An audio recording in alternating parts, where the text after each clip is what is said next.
Assalamualaikum warahmatullahi wabarakatuh. Selamat sore, salam sejahtera buat semuanya.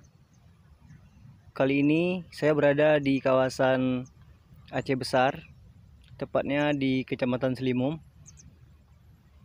Ini di lahan mentimun punya sahabat saya. Ini dia. Yo. Ini contoh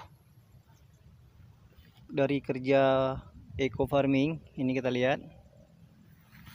Ini sudah panen timunnya. Timunnya sudah panen. Ini alhamdulillah sekali. Nah, ini kita lihat daunnya sangat rimbun.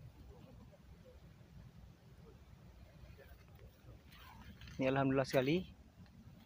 Ini sudah mulai panen. Sudah mulai panen, kita lihat.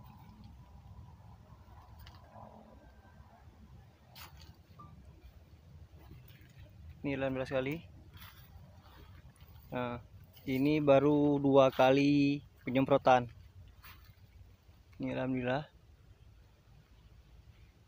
Ini.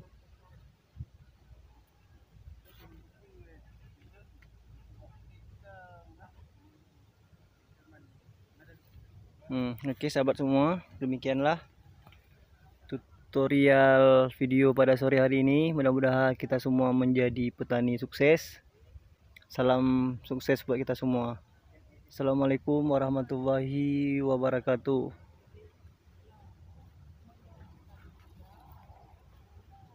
Jangan lupa subscribe ya teman-teman.